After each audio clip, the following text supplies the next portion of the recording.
Good morning and welcome to Curiously Education. आज 1 मार्च 2022 है। हमारे टेबल के ऊपर है 4 important topics. The real world order, इस टॉपिक इस आर्टिकल में हम ये देखेंगे कि कौन से ऐसे देश हैं जिनके पास हकीकत में सही रियल पावर्स हैं। काउंटिंग द कोस्ट्स, यूक्रेन पर जो चढ़ाई की है तो इसकी इम्पैक्ट पूरी दुनिया के ऊपर हमें देखने को मिल रही है।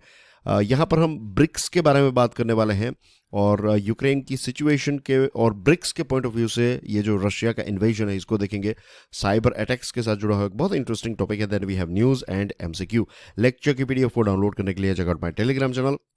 You can follow me on Insta, Facebook and Twitter as well. Do check out my motivational podcast Curiously Forever. ये सभी बड़े पॉडकास्ट प्लेटफॉर्म जैसे कि Spotify, गाना, जियो सावन, गूगल पॉडकास्ट, Amazon म्यूजिक पर अवेलेबल हैं।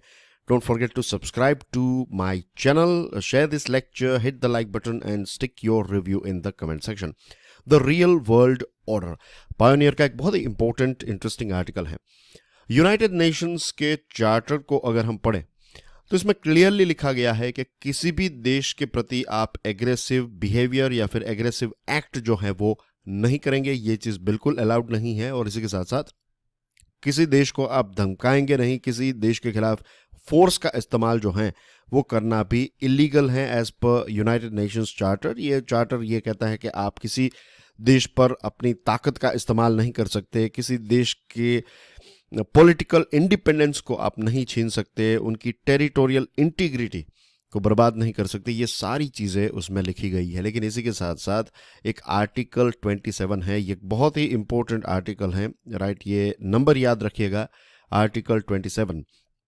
यूनाइटेड नेशंस का ये जो चार्टर है इसका आर्टिकल 27 जो है ये कुछ देशों को, लिमिटेड देशों को वीटो पावर देता है, राइट। 5 देशों को ये वीटो पावर दिए गए हैं और सारे डिसीजंस जो सिक्योरिटी काउंसिल में लिए जाते हैं वो इन्हीं देशों के द्वारा लिए जाते हैं। इनमें से कोई एक देश ने भी ये कह दिया कि ये चीज़ अलाउड नहीं है या फिर उन्होंने अपना वीटो एक्सरसाइज किया तो बाकी दुनिया के सारे देश एक तरफ हो जाए, एक देश वीटो पावर एक्सरसाइज करता है तो वो चीज़, वो रेजोल्यूशन जो है वो आप पास नहीं कर सकते।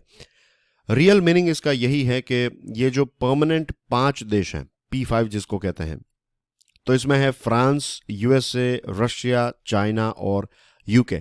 इन 5 देशों के पास ही वीटो पावर है और सिक्योरिटी काउंसिल में बार बार इन देशों ने अपने हित के लिए वीटो पावर का इस्तेमाल भी किया है। अब यूनाइटेड नेशंस की जो सिक्योरिटी काउंसिल है वो इसकी एक प्रकार से एग्जीक्यूटिव बॉडी है, सबसे इंपॉर्टेंट और सबसे ताकतवर बॉडी यही है। और जब इराक के ऊपर यूएसए ने अटैक किया, इन्वेजन किया, तो उस टाइम पर भी उनके खिलाफ एक रेजोल्यूशन पास किया गया था, तब यूएसए ने वीटो पावर का इस्तेमाल किया। अभी कुछ दिनों पहले की बात है जब रशिया के खिलाफ एक रेजोल्यूशन पास करने की कोशिश की, पूरी दुनिया को पता था कि रशिया जो है वो अपना वीटो पावर ही यूज करेगा और वही हुआ। तो ये जो रूल्स हैं जो यूनाइटेड नेशंस के चार्टर में लिखे गए हैं, ये रूल्स असल में अगर देखा जाए तो ये रूल्स बाकी सारे देशों के ऊपर एप्लीकेबल हैं, लेकिन ये 5 देश जो हैं इनके ऊपर ये रूल्स जो हैं वो एप्लीकेबल नहीं है। कौन से रूल्स? ये सबसे पहले हमने जो देखे वो कि एक्ट्स ऑफ एग्रेशन अलाउड नहीं है, थ्रेट और यूज ऑफ फोर्स जो है ये अलाउड नहीं है। ये हम सब के लिए है लेकिन ये 5 देशों के लिए नहीं। ये 5 देश जब भी चाहे तब फोर्स का इस्तेमाल कर सकते हैं, जैसे हम देख रहे हैं कि रशिया कर रहा है। और ये कोई ऐसा नहीं है कि एक्सीडेंटली ये चीज़ लिखी गई, ये जानबूझकर एक डिज़ाइन फीचर ही है इस चार्टर का। और 5 देशों को पावर्स दे दिया आपने इस चार्टर में और बाकी के देश जो हैं उनको एक प्रकार से वीक बना दिया। अब ये जो चार्टर है ये कब साइन हुआ था? ये सैन फ्रांसिस्को में जून 1945 में साइन हुआ था और ये जर्मनी के सरेंडर, यानी कि जर्मनी ने जब अपने हथियार जो हैं वो छोड़ दिए तो उसके 6 हफ्तों के बाद जून 1945 में ये चार्टर साइन हुआ था। और ये चार्टर साइन होने के बाद क्या हुआ, उसके 6 हफ्तों के बाद जापान के 2 शहरों पर यूएसए ने न्यूक्लियर बॉम्ब्स गिरा दिए।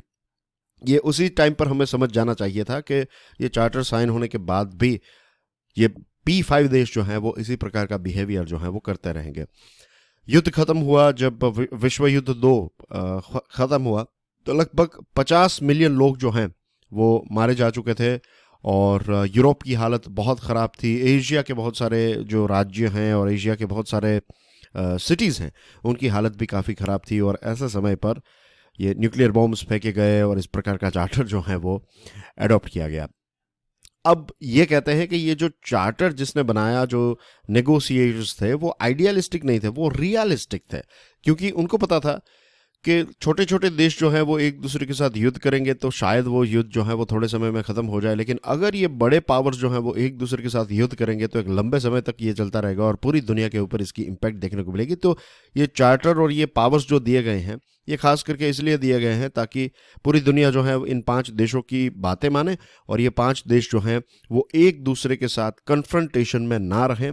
The great powers did accept them but only on condition that they themselves were exempt from the rules. That's the real world order. Real world order की बात करें तो आज भी इन 5 देशों की ही हुकूमत चलती है हर जगह पर। हम ये देखते हैं, चाइना का अगर एग्जांपल दूं तो जब चाइना जो पाकिस्तान के खिलाफ भारत कुछ भी चीज़ यूनाइटेड नेशन सिक्योरिटी काउंसिल में ऐड करता है तो चाइना जो है वो पाकिस्तान की मदद कर लेता है, पाकिस्तान को बचा लेता है, क्योंकि end of the day China जो है वो पाकिस्तान को भारत के खिलाफ ही यूज़ कर रहा है।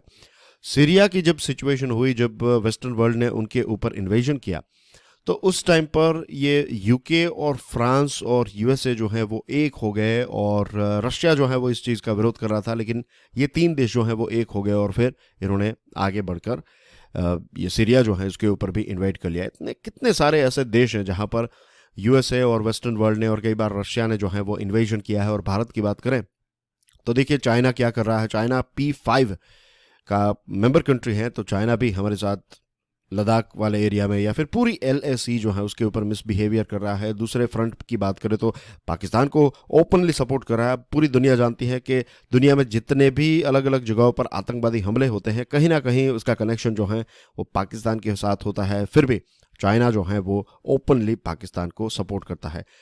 और यूनाइटेड नेशंस की डिज़ाइन जो है वो इस हिसाब से की गई है। And this is a very important thing for you to understand. ये बहुत ही इंपॉर्टेंट चीज़ है, आप समझ लीजिए इसको, कि यूएन की डिज़ाइन सभी युद्ध को रोकने के लिए नहीं हुई है। You will be shocked to know this, लेकिन यही हकीकत है। अब देख लीजिए कितने सारे युद्ध हो गए इतने सालों में, क्या यूएन सारे युद्ध को रोक पाया? ये अभी रशिया ने जो इन्वेजन किया है तो क्या यूएन इसको रोक पा रहा है? नहीं।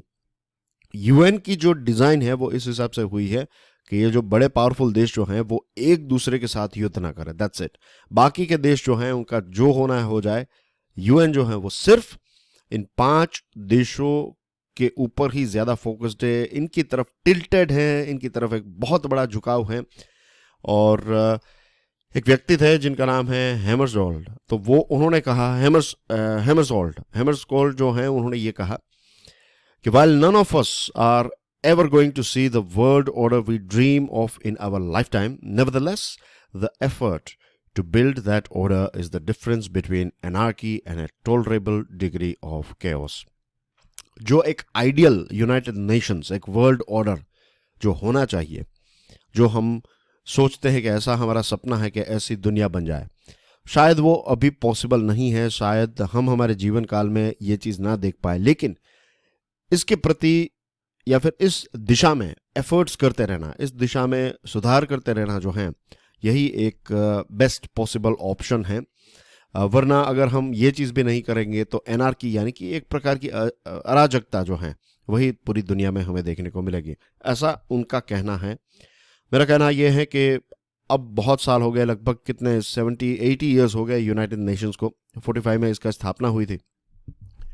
तो अब वक्त आ चुका है कि हम यूएन को अपग्रेड करें। ये सिक्योरिटी काउंसिल में ये जो 5 देशों के पास ही पावर है, तो ये चीज़ें जो हैं वो चेंज होनी चाहिए। मैंने कई बार कहा है कि अफ्रीका का एक भी देश यूएनएससी का पार्ट नहीं है। भारत जो दुनिया की 18% पॉपुलेशन को रिप्रेजेंट करता है, तो ये यूएनएससी का परमानेंट मेंबर का पार्ट नहीं है। हमारे पास वीटो पावर नहीं है। यूएन पीस कीपिंग फोर्स में हम कितना सारा कंट्रीब्यूशन करते हैं, लेकिन आज भी हमारा इसमें कोई इंपॉर्टेंट रोल नहीं है। हम नॉन परमानेंट मेंबर के तौर पर इलेक्ट होते रहते हैं और फिर कुछ ना कुछ चीज़ें जो है वो करने की कोशिश करते हैं, लेकिन सही में पावर किसके पास है? P5 के पास। I hope this topic is clear to you. Moving on to the next topic, counting the costs. The Hindu का ये आर्टिकल है। वेस्टर्न वर्ल्ड ने रशिया के ऊपर सैंक्शंस लगाए। यूएसए और यूरोप के बहुत सारे देश और इसके अलावा भी बहुत सारे देशों ने सैंक्शंस में, ऑस्ट्रेलिया, जापान जैसे देश ने भी सैंक्शंस जो हैं उनको सपोर्ट किया है। अब ये सैंक्शंस जो हैं वो रशिया के ऊपर लगाए गए हैं, लेकिन आज की इकोनॉमी कैसी है? इंटरलिंक्ड इकोनॉमी है। सारे देश जो हैं वो एक दूसरे के साथ जुड़े हुए हैं। फॉर एग्जांपल, रशिया दुनिया का number 2 gas and oil supplier है।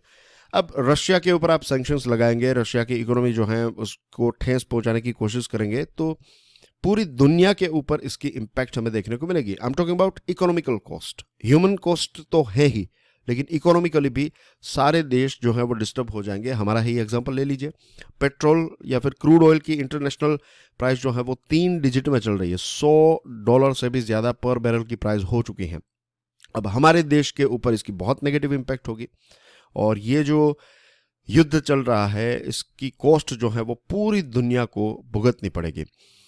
वेस्टर्न वर्ल्ड ने यह तय किया है कि रशियन बैंक्स जो हैं उनको स्विफ्ट मैसेजिंग सिस्टम में से ब्लॉक किया जाए, और अभी भी लिस्ट तैयार नहीं है कि कौन कौन सी बैंक्स को इसमें से हटाया जाएगा। और रशिया की जो एक वॉर चेस्ट है, जो उनके पैसे हैं फॉरेन एक्सचेंज रिजर्व में $630 बिलियन, तो इनको भी ब्लॉक किया जाएगा।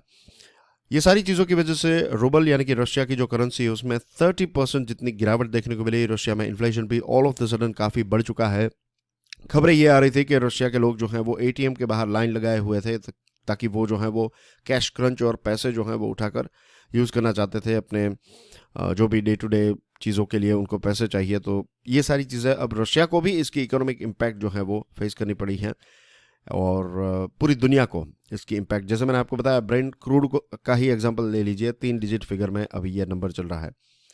तो युद्ध करे रशिया, राइट, इन्वेजन हो रहा है यूक्रेन पर, डायरेक्टली इनडायरेक्टली हमारा इसमें कोई लेना देना नहीं। हमारा, व्हेन आई से हमारा, आई मीन टू से बाकी की दुनिया का। ह्यूमन एंगल से देखें तो हम सबका लेना देना है, लेकिन इकोनॉमिकली देखें तो ये डिसीजन हमारा नहीं है, ये उन देशों का है। और जो भी रीजंस हैं, लेकिन भुगतना तो हम सबको पड़ रहा है। और जितना ज़्यादा ये इश्यू जो है वो चलता रहेगा, उतना ज़्यादा सीवियर इम्पैक्ट जो है वो हम सभी के ऊपर पड़ने वाला है। तो सबसे बेस्ट सॉल्यूशन अगर कोई इस चीज़ का है तो यही है कि नेगोशिएशंस टेबल पर ये सारे देश आ जाएं, यूक्रेन, रशिया और जो भी वेस्टर्न वर्ल्ड के स्टेक होल्डर्स हैं, वो सारे के सारे देश जो हैं वो नेगोशिएशन टेबल पर आ जाए। ये वायलेंस जो है वो ऑन द स्पॉट बंद होना चाहिए। लेकिन जैसे हमने देखा कि यूएन का जो टॉपिक मैंने इसीलिए आपको पहले एक्सप्लेन किया ताकि आपको पता चले कि राइट क्या चीज़ होनी चाहिए ये हम सबको पता है, क्या करना चाहिए ये सबको पता है, लेकिन करेंगे कैसे, that is the big question. Moving on to the next topic, Ukraine's situation India's national interest. The Hindu का ये आर्टिकल है, सुब्रमण्यम स्वामी उन्होंने ये आर्टिकल लिखा है। आई एम श्योर आप सुब्रमण्यम स्वामी को जानते होंगे, वो बीजेपी के साथ जुड़े हुए हैं, आरएसएस बैकग्राउंड है उनका, सुप्रीम कोर्ट के लॉयर भी हैं, हमारे राज्यसभा के आई थिंक 6 टाइम वो मेंबर रह चुके हैं, 6 टर्म के लिए।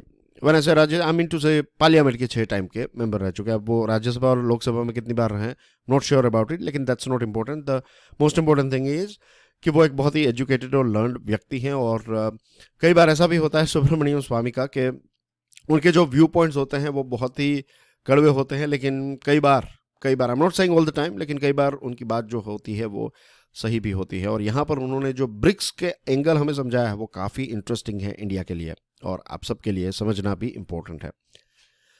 मिस्टर पुतिन जो हैं उन्होंने ये स्टेटमेंट दिया था कि वो यूक्रेन को डीमिलिटराइज करना चाहते हैं। मैंने कुछ वीडियोस भी रशिया यूक्रेन पर बनाए हैं, अगर आपने नहीं देखे हैं तो मैं चाहता हूं कि आप उन वीडियोस को देख लीजिए। कुछ इंपॉर्टेंट चीज़ें मैंने उसमें समझाई हैं। मैं क्विकली अगर बता दूं तो नेटो का जो ईस्टवर्ड एक्सपांशन कैसे हो रहा है या फिर कैसे हुआ, वो चीज़ मैंने एक्सप्लेन की। कल मैंने एक वीडियो लॉन्च किया था, नेटो क्या कमज़ोर हो चुका है, कौन कौन सी ऐसी चीज़ें हो रही है नेटो में जिसकी वजह से हम कह सकते हैं कि नेटो जो है वो उतना ज़्यादा ताकतवर आज नहीं रहा है, वो चीज़ भी एक्सप्लेन की थी। फिर भारत के प्राइम मिनिस्टर ने यूक्रेन के प्राइम मिनिस्टर के साथ जो यूक्रेन के प्रेसिडेंट के साथ, वोलोदिमीर ज़ेलेंस्की के साथ जो बातचीत की थी, उसके ऊपर भी एक वीडियो बनाया है। तो उन वीडियोस को आप ज़रूर देखिएगा, आपको इस प्रोसेस की या फिर ये जो इंसिडेंट हो रहा है, इवेंट जो हो रहा है, तो उसकी पूरी डिटेल्ड इन्फॉर्मेशन जो है उसमें मिल जाएगी। छोटे छोटे वीडियोज़ हैं, राइट। अब मिस्टर पुतिन ने ये कहा कि मैं यूक्रेन पर या फिर रशिया जो है वो यूक्रेन को अपने कंट्रोल में, उनकी ज़मीन हम हड़पना नहीं चाहते हैं। हमारा मेन लक्ष्य है कि यूक्रेन को हम डीमिलिटराइज करें, उनकी जो मिलिट्री फैसिलिटीज़ हैं उनको न्यूट्रलाइज करें। और उन्होंने ये कहा कि वो यूक्रेन को डी नाजीफाई करना चाहते हैं। डी नाजीफिकेशन के लिए उन्होंने ये इन्वेजन जो है वो किया है। अब डी नाजीफिकेशन का मतलब क्या होता है कि क्या यूक्रेन जो है वो एक नाजी विचारधारा वाला देश है? The answer is no.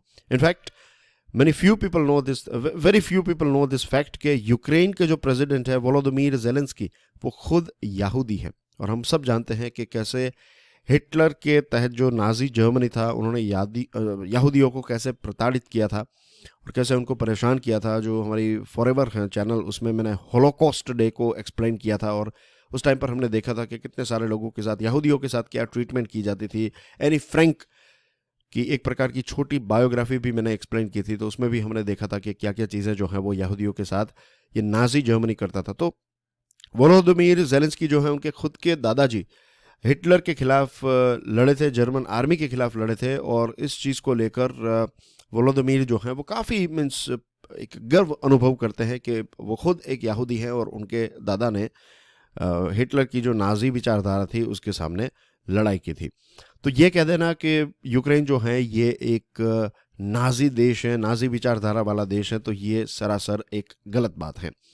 अब व्लादिमीर पुतिन जो है, उनका अल्टीमेट गोल क्या है? वो क्यों यूक्रेन पर चढ़ाई करना चाहते हैं?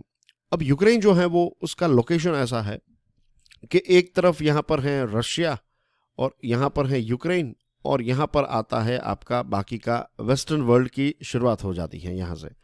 तो ये एक बफर स्टेट है, it's like a no man's land between Russia and western world.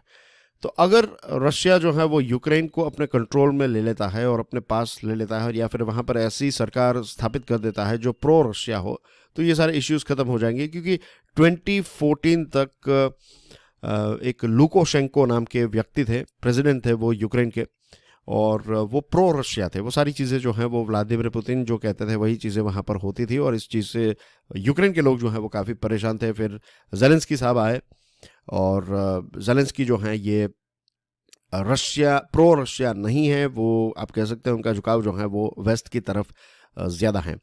एक और एनालिसिस ये कहता है कि रशिया जो है मीन्स व्लादिमीर पुतिन के तहत मीन्स उनकी लीडरशिप में रशिया जो है वो इतना कोई ख़ास इकोनॉमिकल पावर नहीं हो पाया। वैसे आप देखा जाए तो क्योंकि रशिया के पास गैस और ऑयल और ये सारी चीज़ें बहुत सारी क्वांटिटी में अवेलेबल हैं, तो ये सारी चीज़ें बेचकर रशिया ने बहुत सारे पैसे कमाए हैं। अगर आप देखें भारत जैसे देश जिसके पास ऐसे कोई खास नेचुरल रिसोर्सेज नहीं है, compare to like when I say gold, not oil and gas, ये भारत के पास नहीं है, राइट? भारत ये सारी चीज़ें मंगवाता है, 85% जितना ऑयल और सारी चीज़ें हम इंपोर्ट करते हैं। लेकिन बहुत सारी दूसरी चीज़ों में हम एस्पायर कर रहे हैं कि मैन्युफैक्चरिंग सर्विसेज में हम काफ़ी आगे बढ़ रहे हैं। इनफैक्ट सर्विसेज में तो हम काफ़ी आगे हैं, हमारे जीडीपी में सबसे बड़ा कंट्रीब्यूशन जो है वो सर्विसेज का ही है। तो रशिया को अगर हम देखें तो भले ही उनके पास पैसे हैं, क्योंकि ऑयल और गैस नेचुरल रिसोर्सेज को बेचकर आप पैसे वाले बने हैं, आपने कोई ऐसे चमत्कार नहीं किया है। डिफेंस इंडस्ट्री उनकी काफ़ी अच्छी है, नो डाउट। बाकी अगर आप देखें तो इतनी कोई खास चीज़ वीट के प्रोडक्शन में, चलो वो भी नेचुरल चीज़ एक हो गई। अब उनकी जियोग्राफी है तो हैं, ये उनकी आप कह सकते हैं एक उनका गुड लक है कि उनके पास ये सारी ज़मीन है और ये सारे रिसोर्सेज हैं। तो लेकिन जस्ट इमेजिन कि इतने सारे रिसोर्सेज अगर आपके पास हैं तो आपका देश जो है वो इकोनॉमिकली बहुत ही स्ट्रॉन्ग होना चाहिए, और बाकी आजू बाजू के देश जो है वो आपके साथ बिजनेस करे, ऐसा एनवायरनमेंट क्रिएट होना चाहिए। लेकिन रशिया ऐसा नहीं कर पाया है, और इसी वजह से बहुत सारे जो यूरोप के देश हैं वो प्रो वेस्टर्न वर्ल्ड हो चुके हैं, क्योंकि ये सारे देश जो हैं उनकी भी खुद की कुछ रिक्वायरमेंट है, उनके भी नेशनल एस्पिरेशंस हैं, उनके भी गोल्स हैं, उनके भी लक्ष्य हैं। तो यूक्रेन जो है वो रशिया की तरफ झुकाव नहीं रखना चाहता, क्योंकि रशिया के साथ रहेगा तो वो हमेशा एक सब्सटीट्यूट की तरह ही रहेगा, एक डिप्यूटी की तरह ही रहेगा। तो वो इंडिपेंडेंटली दूसरे देशों के साथ एंगेज होना चाहता है, लेकिन रशिया ये चीज़ जो है वो बिल्कुल बर्दाश्त नहीं कर सकता, क्योंकि बफर जोन के तौर पर इसको देखा जाता है। अब हम बात करते हैं कि ये जो 2005 में एक डिक्लेरेशन दिया था, मिस्टर पुतिन ने ये कहा था कि सोवियत यूनियन का डिसोल्यूशन जो हुआ ये सबसे बड़ा जियोपॉलिटिकल डिजास्टर था, ऐसी उनकी एक मान्यता है। हकीकत जो है वो कुछ अलग है। But enough said about Russia. अब हम जो मेन टॉपिक है यहाँ पर, जो इस आर्टिकल में जो सबसे इंपॉर्टेंट बात बताई है वो है ब्रिक्स की। ब्रिक्स में ब्राज़ील, रशिया, इंडिया, चाइना और साउथ अफ्रीका, ये 5 देश हैं। एक समय था जब ब्रिक्स के बारे में ये कहा जाता था कि ये यूनाइटेड नेशंस जो हैं ये पूरा वेस्टर्नाइज्ड हैं और बहुत सारे ऐसे इंटरनेशनल इंस्टीट्यूशंस जो हैं यहाँ पर सिर्फ डेवलप्ड कंट्रीज़ का ही दबदबा चल रहा है। तो ये उभरते हुए 5 देशों ने ये तय किया था कि हम अलग से ग्रुप बनाते हैं और इस ग्रुप में हम ये कोशिश करेंगे कि हम एक नई दुनिया बनाने की, एक नई दुनिया का निर्माण करने की कोशिश करेंगे, जहाँ पर डेवलपिंग देश जो हैं उनको भी उतना ही वेट मिले, वो भी अपनी बात जो है वो इंटरनेशनल लेवल पर रख सके, एक दूसरे के साथ कोऑपरेट करेंगे, बिजनेस करेंगे और एक पीसफुल दुनिया जो है उसकी स्थापना करेंगे। ब्रिक्स का जो न्यू दिल्ली डिक्लेरेशन है, उसका जो पैराग्राफ है, 13th ब्रिक्स समिट जब हुई थी तो इसमें पैराग्राफ 22 में क्या कहा था कि ये सारे देशों ने ये कसम खाई है कि वो unilateral use of force, unilateral यानी कि कोई एक देश जो है वो खुद ही तय कर ले और फोर्स का इस्तेमाल करे, तो इस चीज का विरोध करेंगे ये 5 देश, राइट। रिमेंबर, रशिया भी इसका पार्ट है।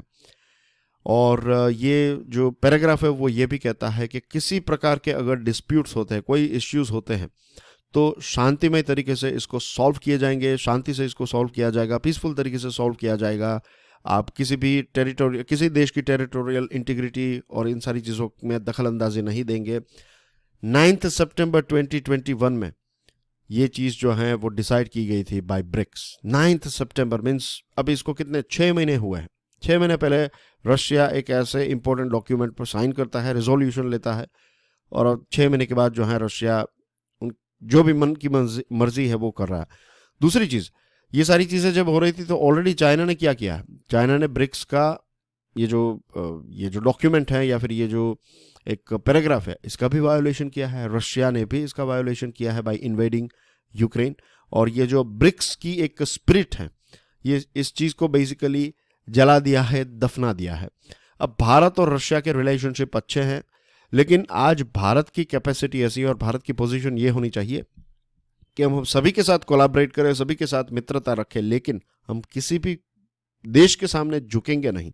यही चीज़ हमें हमारी होनी चाहिए। दुनिया की 18% पॉपुलेशन को हम रिप्रेजेंट करते हैं, दुनिया की सेकंड बिगेस्ट मार्केट हमारे पास है, दुनिया को हमारी ज़रूरत है, राइट। दुनिया को अपना सामान जो है वो भारत में बेचना है, और हम चाहे तो हम दुनिया के लिए कितना सारा सामान बनाकर बेच सकते हैं, लेकिन हम किसी के साथ इस प्रकार का मिसबिहेवियर नहीं कर रहे हैं। तो हमें भले ही रशिया के साथ हमारे सिक्योरिटी रिलेशनशिप बहुत ही पुराने हों, वो डिफेंस और बहुत सारी चीज़ों में हमारी मदद की है, और ऐसा नहीं है कि सिर्फ एक तरफ का रिलेशन है, हमने भी उनको सपोर्ट किया है, हमने भी उनके साथ वही दोस्ती निभाई है। लेकिन इसका मतलब ये नहीं है कि आप कुछ भी गलत करेंगे और आपका दोस्त जो है वो चुप बैठ जाएगा। ऐसा नहीं होना चाहिए। अगर रशिया मिस्टेक कर रहा है तो भारत की ये रिस्पॉन्सिबिलिटी भी बनती है as a global leader, as a friend, कि हम उनको बताएं कि ये जो चीज़ आप कर रहे हैं ये गलत है। और रशिया ने जो आर्म्ड फोर्सेस का इस्तेमाल किया है पूरे यूक्रेन में, तो ये ब्रिक्स रेजोल्यूशन का उल्लंघन है। तो डायरेक्टली इंडिया जो है वो इसमें इन्वॉल्व हो सकता है, मिलिटरीली नहीं, लेकिन हम उनको ये तो कह सकते हैं कि आप जो कर रहे हैं वो गलत है, आप तुरंत ही ये जो फोर्सेस का इस्तेमाल है उसको बंद कर दीजिए। वी नीड टू एसर्ट यानी कि हमें एक प्रेशर डालने की ज़रूरत है रशिया पर, क्योंकि मुझे ऐसा लगता है कि देखिए, सबसे 5 जो ताकतवर देश in terms of power, P5 की अगर हम बात करें, तो P5 में 3 देश USA, UK और फ्रांस, ये तो वेस्टर्न वर्ल्ड के पार्ट है, तो ये तो रशिया के खिलाफ ही रहेंगे, और इनका झुकाव जो है चाइना के खिलाफ भी है। तो चाइना और रशिया एक टीम में है और ये 3 देश एक टीम में है। जर्मनी जो है वो भी इन्हीं के पार्ट में आता है। अब जर्मनी P5 नहीं है, लेकिन जर्मनी एक बहुत ही स्ट्रॉन्ग इकोनॉमी है, यूरोप की सबसे स्ट्रॉन्ग इकोनॉमी जर्मनी है।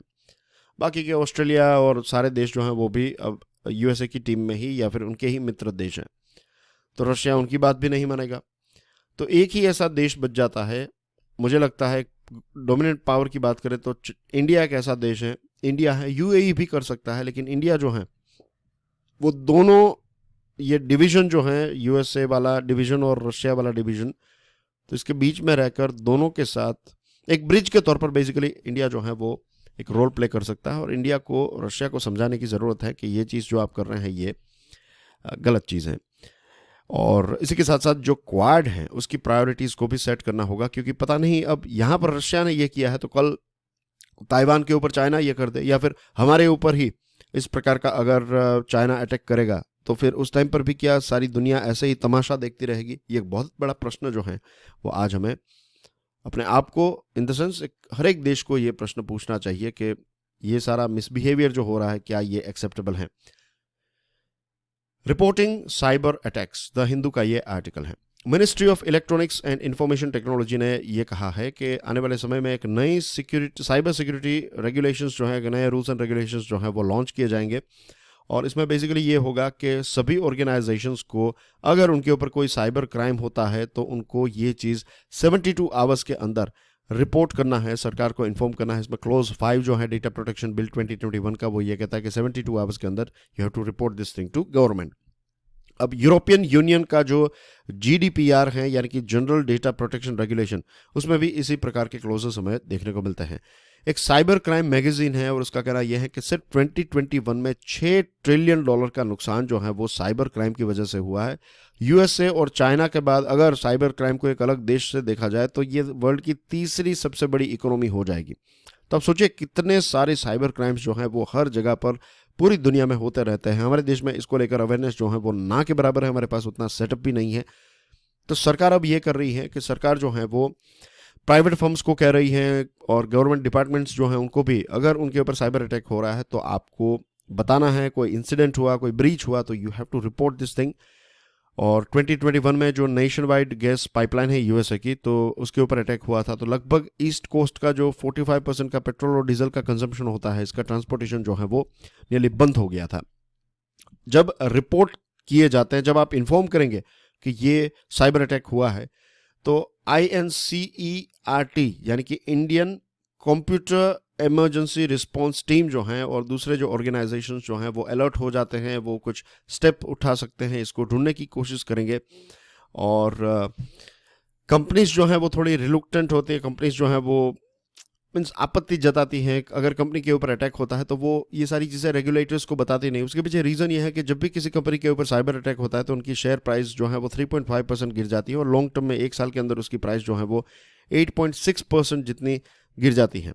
तो इस चीज़ की वजह से ये कंपनीज जो है वो साइबर अटैक को रिपोर्ट नहीं करती है। लेकिन हम कंपनीज को ऐसे ही छोड़ नहीं सकते। What we can do is we can create a rule of periodic cyber security audits, कि सडनली सरकार जो है वो आपकी कंपनी में आएगी और आपका एक साइबर सिक्योरिटी ऑडिट्स जो है वो करेगी। तो ये चीज़ होनी चाहिए ताकि पता चले कि कौन सी कंपनीज जो है वो रिपोर्ट कर रही है या नहीं कर रही है। और ऐसा जब किया जाएगा तो कंपनीज जो है वो सामने से ही रिपोर्ट करेगी। लेकिन आज हमारे पास और दुनिया के बहुत सारे देशों के पास इतनी कैपेसिटी नहीं है कि वो हर एक कंपनी का ऑडिट कर सके और हर एक कंपनी के फ्रीक्वेंट ऑडिट कर सके और कंप्लीट ऑडिट कर सके। तो इसको लेकर सरकार को third party cyber security auditors को डिप्लॉय करना चाहिए कि वो जाएं और अलग अलग जगहों पर ऐसे ऑडिट्स करें और राइट असेसमेंट जो है वो सरकार को प्रोवाइड करो, राइट एक्शन क्या ली जा सकती है वो सारी चीज़ें सजेस्ट करें। IBM ने एक बहुत बड़ा साइबर सिक्योरिटी कमांड सेंटर जो है वो बेंगलुरु में ओपन किया है। तो सरकार दूसरी कंपनीज को भी कह सकती है कि आप ऐसे ही कुछ कमांड सेंटर्स जो हैं वो इंडिया में ओपन कीजिए।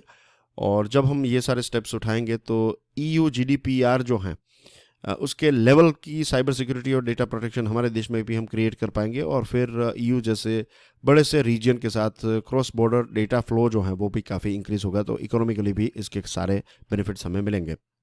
न्यूज़ की बात करें तो एंटोनियो गुटरेस साहब ने ये कहा है कि ये जो युद्ध चल रहा है, ये फाइटिंग चल रही है, उसको इमीडिएटली स्टॉप किया जाए। उन्होंने कहा इनाफ इज़ इनाफ, अब हद हो गई है, अब इसको बंद कीजिए। हमारे देश के 4 मिनिस्टर्स जो हैं, ज्योतिरादित्य सिंधिया जो हैं वो रोमानिया और मोल्दोवा की तरफ आगे बढ़ेंगे। किरण रिजिजू को स्लोवाकिया भेजा गया है, हरदीप सिंह पुरी को हंगेरी और general VK Singh, retired general VK Singh जो है उनको पोलैंड भेजा गया है। कल मैंने प्रश्न भी पूछा था, it's the right answer is Ganga. IPCC ने ये वार्निंग दी है कि आने वाले 2 दशकों में 1.5 डिग्री सेल्सियस से भी ज़्यादा ग्लोबल एवरेज टेम्परेचर हो जाएगा। और अगर हमने स्टेप्स नहीं उठाए तो फिर इतना डैमेज होगा, इरिवर्सिबल डैमेज, यानी कि एक बार डैमेज हो गया तो फिर वो वापस हम रिस्टोर नहीं कर पाएंगे। GDP का ग्रोथ जो है वो 9.2% नहीं, लेकिन इस साल 8.9% से होगा। इसके पीछे रीज़न ये है कि जो ये अक्टूबर टू दिसंबर वाला जो क्वार्टर है, तो इसमें ग्रोथ जो है वो 8.5% से कम होकर 5.4% हुआ है थर्ड क्वार्टर में। और यूनियन फाइनेंस मिनिस्टर ने ये कहा है कि यूक्रेन की क्राइसिस जो है इसकी वजह से हमारे एक्सपोर्ट्स जो हैं वो कैसे अफेक्ट हो गए, ये उनके लिए चिंता का विषय है। और देखिए यहाँ पर जो स्मूथ कोटेड ओटर्स होते हैं, राइट, बहुत अच्छे स्विमर्स होते हैं ओटर्स, तो ये कावेरी नदी में एक लंबे समय के बाद देखने को मिले हैं और IUCN रेड लिस्ट में ये वल्नरेबल कैटेगरी में है। तो ये चीज़ याद रखिएगा, कई बार ऐसे प्रश्न पूछे जाते हैं। जो फरवरी का लास्ट डे होता है उसको रेयर डिजीजेस डे के तौर पर ऑब्जर्व किया जाता है और पूरी दुनिया में 7,000 जितने रेयर डिजीजेस जो हैं वो 300 मिलियन लोगों को अफेक्ट करते हैं और 72% ऐसे डिजीजेस जो हैं वो जेनेटिक होते हैं। और इंश्योरेंस कंपनीज जो हैं वो रेयर डिजीजेस को सपोर्ट नहीं करती हैं, कवर नहीं करती है। इसकी वजह से हम देखते हैं कि जब भी किसी को रेयर डिजीज़ होता है तो फंड पोलिंग की जाती है, अपील की जाती है और लोग जो हैं वो कंट्रीब्यूट करते हैं और फिर इंजेक्शंस या फिर जो भी चीज़ें हैं वो खरीदी जाती हैं। तो इस चीज़ को लेकर अवेयरनेस जो है वो क्रिएट करना बहुत ही इंपॉर्टेंट है। प्रधानमंत्री साहब ने यह कहा है कि प्राइवेट सेक्टर को भी गति शक्ति को अडॉप्ट करना चाहिए और क्वाड ग्रुपिंग के बारे में USA के कमांडर जो हैं वो यहाँ पर एक मिलन 2020 एक्सरसाइज में पार्ट लिया। तो उन्होंने कहा कि क्वाड ग्रुपिंग जो है डिप्लोमेटिक अरेंजमेंट है और ईरान न्यूक्लियर डील को लेकर वियना में मीटिंग होने वाली है। तो डिप्लोमेट्स जो हैं वो वियना की तरफ आगे बढ़ रहे हैं और वहाँ पर एक मीटिंग जो है वो चल रही है ताकि ये जो ईरान न्यूक्लियर डील है JCPOA है उसको रिवाइव किया जा सके। कल प्रश्न पूछा था, उसका आंसर है ऑपरेशन गंगा। आज का नया प्रश्न है कि जो बिग कैट्स हम कहते हैं तो उसमें से कौन सी ऐसी कैट की प्रजाति हैं जो हमारे देश से आज़ाद भारत में ये विलुप्त हो गई, एक्सटिंक्ट हो गई? चीता, स्नो लेपर्ड, लायन या फिर टाइगर? आई एम श्योर इसका आंसर जो है it's not going to be that difficult for you guys to say. And that's everything from my side. Do check out my podcast. Don't forget to subscribe to my channel. इस lecture को दूसरे लोगों के साथ तो share जरूर कीजिएगा। Video पसंद आया तो hit the like button, stick your answer as well as review in the comment section, and I'll see you soon with financial news and some more topics. Till then, enjoy your studies. Jai Hind.